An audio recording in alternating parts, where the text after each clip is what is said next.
네, 안녕하세요. 로열로더 투자 전략가 로로쌤입니다.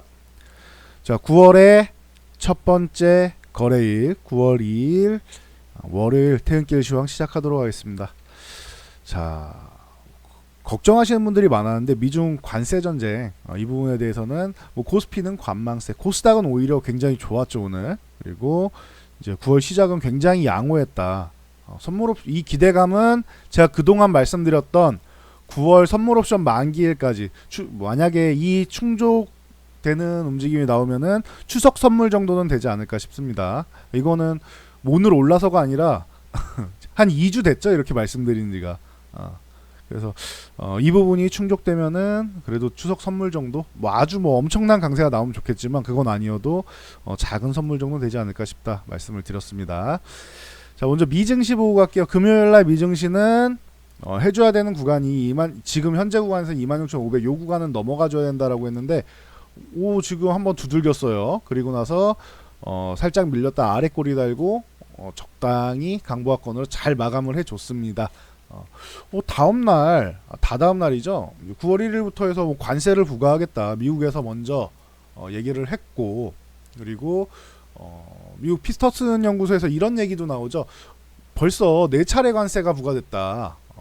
4회 관세가 부과되면서 중국의 원래 관세가 3%대였는데 이게 얼마? 21%대까지 평균이에요. 전체 품목 평균 21%를 넘어가고 있다. 이렇게 얘기 나오죠. 그래서 이 부분에 대해서 이렇게 우려감 갖는 목소리, 뭐 실제로도 이렇게 많이 오른 게 사실이니까 수치로 보이잖아요. 3%가 21%가 된 거예요, 관세가. 그러면서 이제 미중 무역 협상에 대해서 가능성이 중요하다라고 계속 말씀드렸죠. 워싱턴에서 이제 모이는지 만나서 회담을 하느냐, 요건 중요할 것 같다라고 말씀을 드렸죠. 중국에서는 이렇게 중국에서 언론에서는 나오는 얘기 들어보면 왔다 갔다 해요. 그러니까 중국에도 목소리가 여러 개가 있는 거예요. 한 목소리로 뭉쳐 있는 게 아니란 말이에요. 우리가 중국을 공산당이니까 목소리가 하나다라고 오해할 수 있는데 하나가 아니다라는 거예요. 그리고 중국에 있는 이제 국가기관들, 이번에는 외교부에서도 또 얘기했죠. 외교부에서 뭐라고 했죠? 양측의 관세 부과는 계속되고 있지만 협상팀은 효과적인 대화, 일단 대화를 계속 하고 있다라는 건 중요하다고 말씀드렸어요. 대화를 유지하고 노력을 진행하고 있다라고 하죠.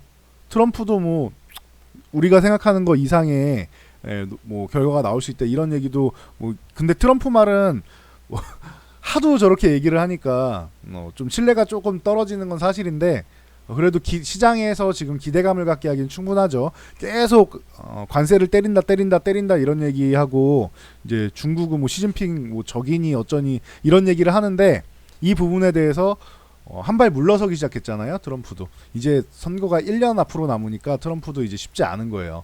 기존에는 계속 관세 때리고 중국 압박하면은 지지율이 올라갔는데 이제는 슬슬 밀리기 시작하죠. 트럼프가 너무 관세를 압박해서 이번에 중국에서 포함한 품목들이 트럼프한테는 이제 뭐 절대적인 표밭이란 말이에요. 일단 원유랑 대두랑 뭐 옥수수 뭐 이런 품목들이 다 포함됐다라고 말씀을 드렸죠. 쌀콩, 옥수수 뭐 등등등등등. 그래서 이런 부분이 포함됐는데 돼지고기는 포함 안 된 것 같아요. 지금 아프리카 돼지열병이나 이런 부분에서 문제가 좀 많이 되는데 이런 부분은 좀 문제가 안 되고 있다 보시면 될 것 같고 중국에서 뭐 미국산 돼지고기를 많이 쓰는 것도 아니고 그래서 서로 이제 어느 정도는 강대강으로 부딪히다가 둘 다 이제는 쉽지는 않은 거예요. 중국도 그렇고 미국도 그렇고 약간씩만 양보하면은 어느 정도 타협점을 찾아가는 과정 정도는 나오지 않겠냐. 그렇다고 해도 타협점을 찾는 건 어려워요. 쉽지는 않아요. 근데 찾아가는 과정에서 어느 정도는 조율을 할 가능성이 좀 생기지 않았느냐. 이렇게 계속 설명을 드리고 있습니다. 그래서 만나는 게 중요해요. 계속 만나야지 뭐 조율을 하지. 대화 안 하고 만나지도 않는데 어떻게 그게 됩니까? 우리나라랑 일본이랑은 우리나라 같은 경우는 이 소재 규제 때문에 일본하고 대화를 해서 이거 처리를 하자 했는데 일본이 뭐 계속 안 만나준다라고 하죠. 뭐 어디까지가 100% 팩트인지는 좀 더 확인을 해봐야겠지만 일본에서 계속 안 만나준다고 하죠. 그러다가 이제 조금씩 만나기 시작하는데 일본에서 뭐 장관급이 뭐 강력하게 이제 만나자 이런 건 없어요. 아래급을 자꾸 내보내니까 굳이 그 정도로는 협상이 엄청나게 뭐 진행이 되지기는 어렵겠죠. 그러니까 우리나라랑 일본이랑은 조금 달라요. 둘은 중간에 중재자가 필요한 입장이고 중재가 필요한 입장. 이 중재자는 중국이 되면 안 되고 미국이 돼야지 제일 둘 다 우방이잖아요. 한국하고 미국하고 일본하고는 우방이니까 미국이 중재자가 되는 게 뭐 모양이 제일 양호하겠죠. 미국이 뭘 원할지 이 부분에 대해서만 체크를 잘하면 될 것 같아요.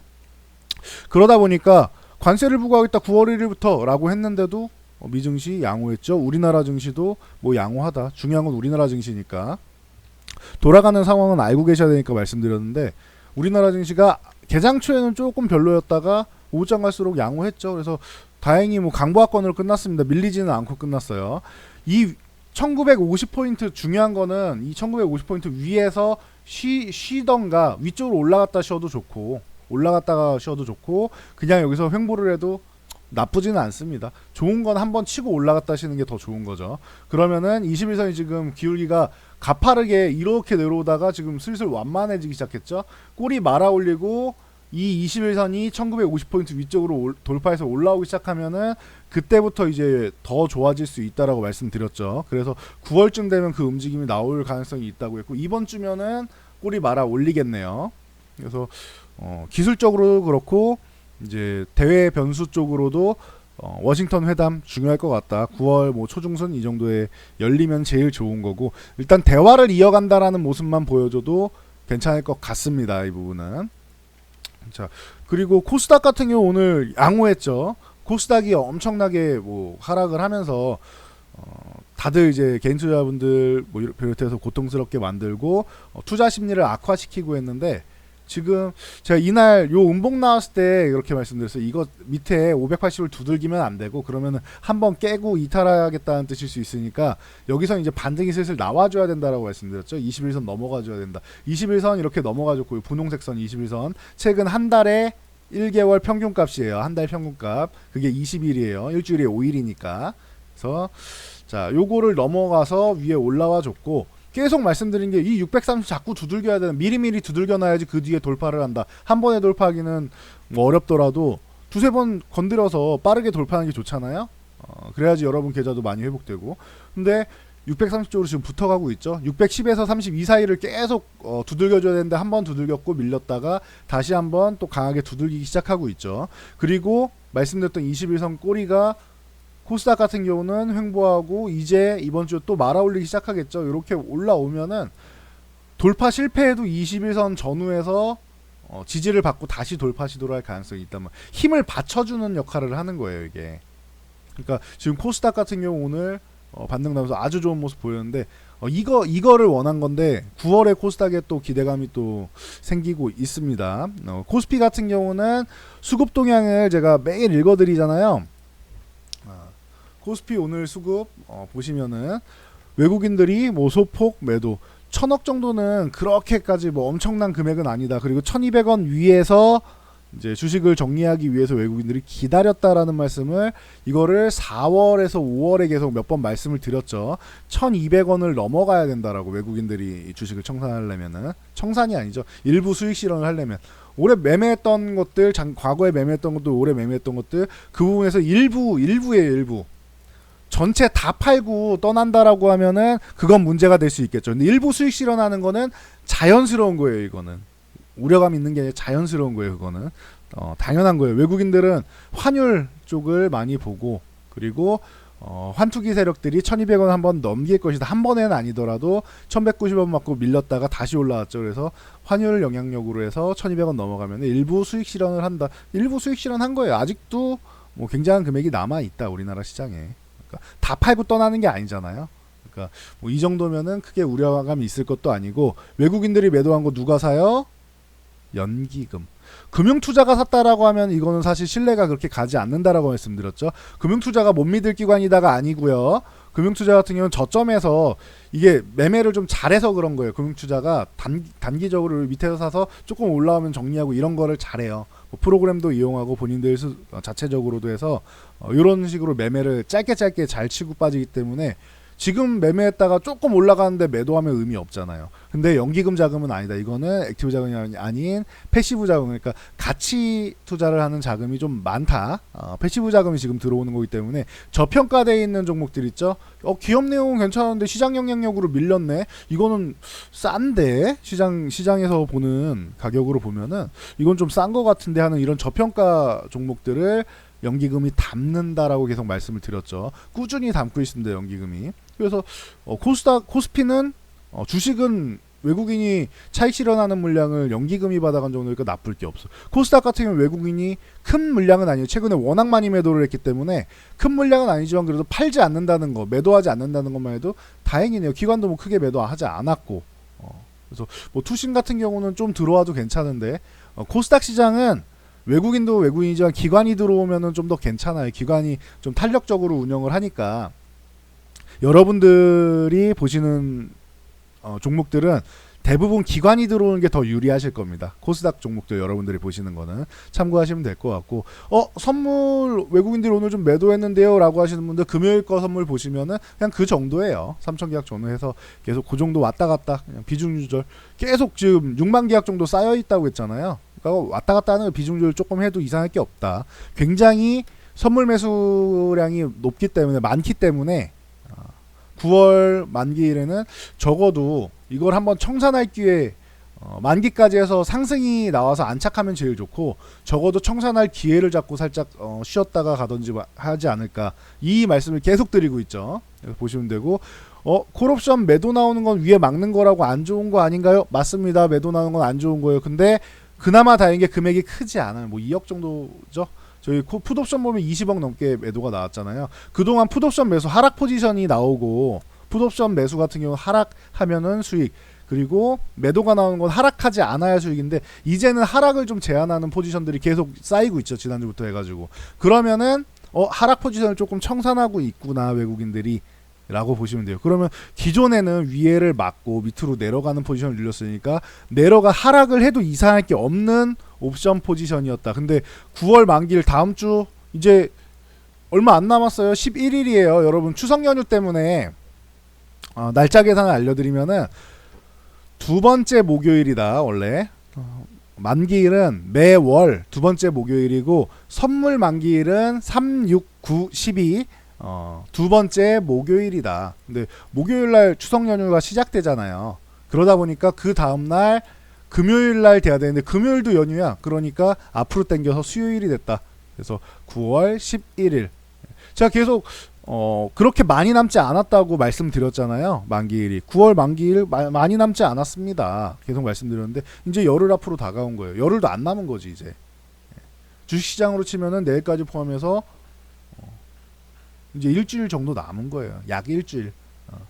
그렇죠. 그러니까 이제 이 선물 옵션 포지션이 중요한데 하락 포지션을 없앤다는 거, 밑으로 내려가야지 수익 나는 포지션을 없앤다는 거는 긍정적인 요소가 됐죠. 왜냐면은 선물 상승 포지션은 굉장히 많이 쌓여 있으니까 단기적으로 위험 요소로 이제 갖고 있었는데 이걸로 보험 정도 드는 거다. 위로 올라갈 경우에 혹시나 돌바락제로 밑에 밀리면은 보험은 들어놔야 되지 않겠느냐라고 말씀드렸는데 이 보험금도 줄이는 거예요. 보험 들어놓은 것도.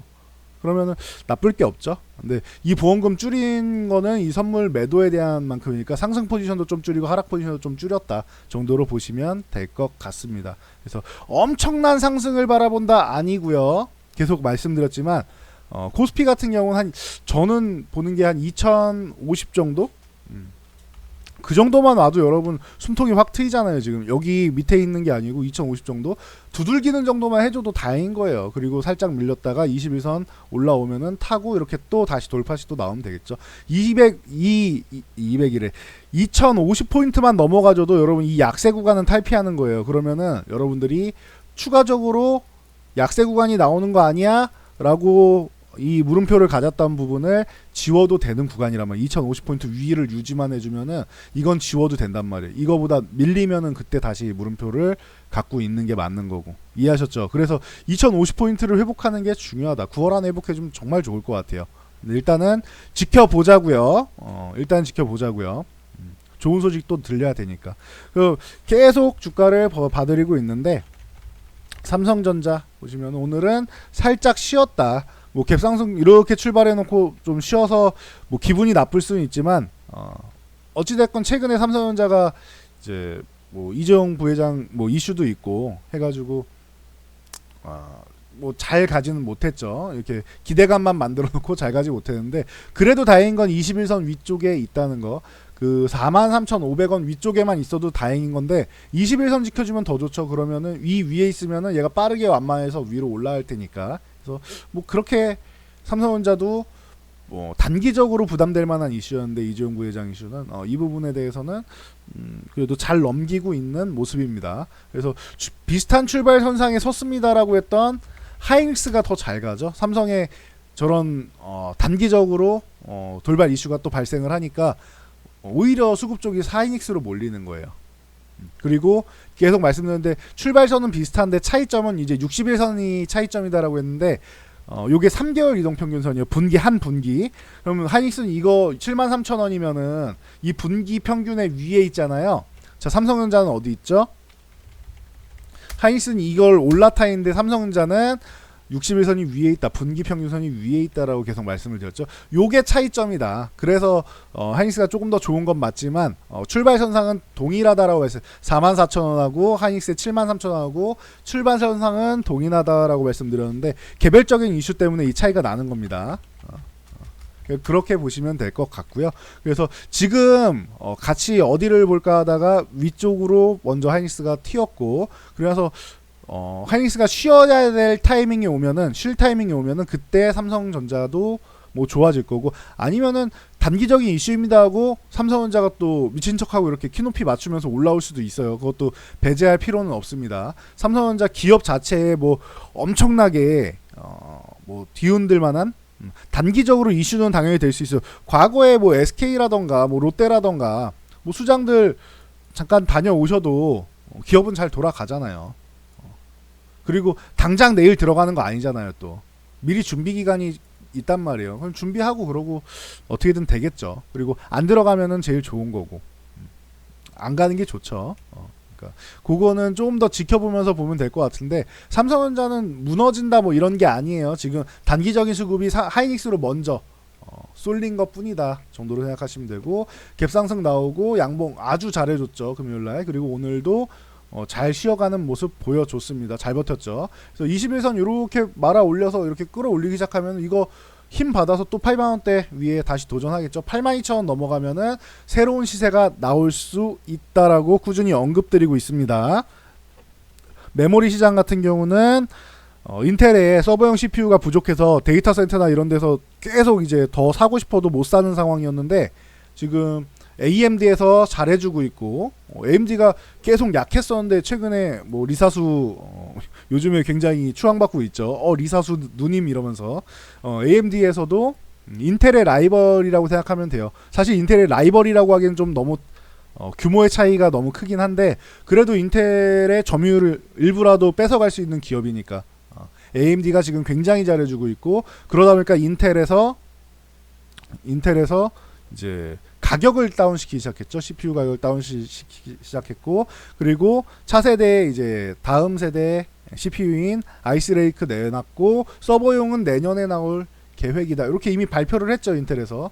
그러면은 신규 CPU가 나온다. 중앙처리 장치가 모자라서 판매를 못했는데 이게 출시되기 시작하면 램도 메모리 반도체 램 시장도 좋아지기 시작하겠죠. 그러면은 우리나라 기업들도 삼성전자 하이닉스 같은 기업들도 긍정적으로 업황이 변화하는 그런 시대가 다시 오는 거죠. 지금까지 삼성전자 하이닉스가 실적 어쩌고저쩌고 하면 다 반도체 업황이 안 좋고 반도체 가격이 뭐 반토막 나고 해서 이렇게 내려가니까 자연스럽게 주가도 내려가는 거잖아요. 반도체 팔아서 수익 내는 기업이니까.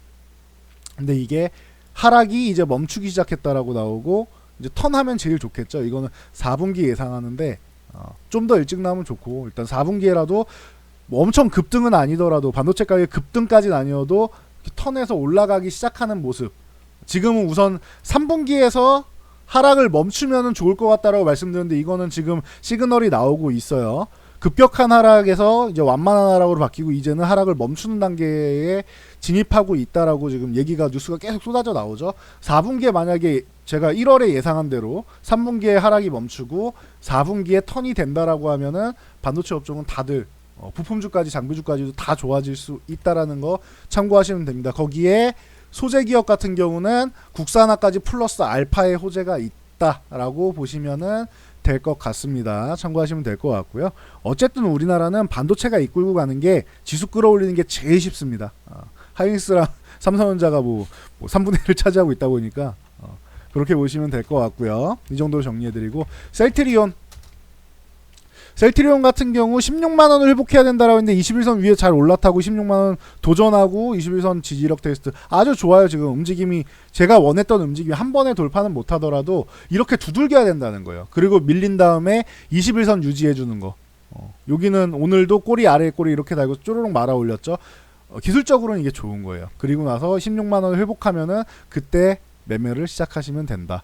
그리고 이렇게 밀릴 때 말씀드린 게 그거죠. 장기 3년, 5년, 뭐 10년 이렇게 장기 투자하실 분들은 이렇게 밀릴 때 저가일 때 서서히 모아가시면 되고 나는 이거를 빠르게 매매 관점으로 트레이딩을 하겠다 하시는 분들은 16만원 저항이니까 16만원 돌파해서 안착하면 마감 가격으로 안착하면 그때 매매하시는 게 맞다라고 말씀드렸는데 좀 이렇게 돌아가고 있다 보시면 될 것 같습니다. 그래서 시장이 기존과 다르게 약세 심리가 많이 회복됐어요. 기존에는 지금처럼 뭐 관세 때리고 관망해야 되는 그런 시간이 있다. 그럼 무조건 증시가 약세가 나왔잖아요. 쉬는 날은 무조건 약세예요. 근데 제가 지난주에 이렇게 올려드린 다음에 그 재밌다라고 말씀하신 분들이 있었는데 아무 이슈가 없으면은 그게 지금은 호재로 작용해서 이제 올라가고 있잖아요. 호재로 작용한 게 아니라 그냥 안도감인 거죠. 아, 오늘은 나쁜 일 없었네. 이렇게 안도하는 거죠. 그동안은 별거 없으면 계속 나쁜 일만 나왔으니까. 나올 게 다 나왔다라는 거죠, 이제. 물론, 브렉시트부터 시작해서 더 나올 게 있긴 하지만, 그거보다 더 중요한 건 미중무역 전쟁이니까. 근데 이쪽이 어느 정도 대화를 좀 하려는 의지를 서로 보이고 있으니까, 사실 지금은, 뭐 약세냐, 뭐 강세냐, 이걸 논할 단계는 아니지만, 중립 정도 되는 단계지만 희망을 볼 수 있지 않겠느냐라는 심리가 이제 깔리기 시작하는 거예요. 그래서 요 정도까지만 보시면 될 것 같습니다. 그래서 주가 추이랑 잘 보면서 시장 상황 보면서 잘 대응하시면은 꾸준히 언급드렸듯이 9월에는 그래도 9월까지 해가지고 반등이 나오지 않을까. 적어도 만기일까지 반등은 한 차례는 나왔다 꺾이는 한이 있더라도 이 반등이 나오지 않을까 싶다라고 말씀드렸는데. 역시나 최소한의 것을 해주려고 노력을 하고 있습니다. 이 부분을 다음 주 만기일, 다음 주 수요일까지 한번 기대를 해볼게요. 빠르게 나오면 좋고 제일 다음 주 만기일까지 요거는 알려드릴게요. 만기일까지 올라와가지고 코스피로 보여드리면 되겠죠. 올라와가지고 여기서 유지되는 걸 여러분들은 원하시잖아요. 다음 주 만기일날 딱 여기 있는 걸 원하실 수 있는데 저는 조금 달라요. 다음 주 만기 전에 올라왔다가 만기날 이렇게 살짝 꺾여도 괜찮을 것 같아요. 만기 지수가 조금은 낮더라도 한번 돌파 시도한 다음에 조정까지 마치는 게 더 중요한 거죠. 그래서 만기 이후에 다시 반등이 나온다라는 이 개념이 저는 더 좋을 것 같아요. 이건 지금 위에를 다 돌파해가면서 무식한 강세가 나오는 그런 시장까지는 아니잖아요. 만기까지 한 차례 강세 정도가 나오고 상식적으로 강세가 나오고 살짝 밀렸다가 FOMC 9월 FOMC 이슈로 해서 다시 한번 뭐 또 좋은 소식 보고 하면은 괜찮지 않을까. 요런 시나리오를 혼자 짜보고 있어요. 기존부터 계속 이 시나리오를 보고는 있는데 요거는 일단 진행되는 상황을 보면서 다시 한번 대화를 하면은 되지 않을까 싶습니다. 자, 그러면은 여기까지 말씀드리고 오늘 물러가도록 하겠습니다. 자, 편안한 저녁 되시고요. 그래도 장이 좀 회복되고 심리가 좀 회복되니까 다행인 것 같습니다. 여러분들 앞으로 연말까지 해갖고 지금 최근에 나왔던 약세 이 구간 생각 안 날 만큼 좋은 회복 구간이 나올 수 있을 거라고 생각하고 있으니까 여러분도 그 부분에 기대를 걸고 잘 이성적으로 판단하시기 바랍니다. 저는 여기까지 하고 물러가도록 하겠습니다.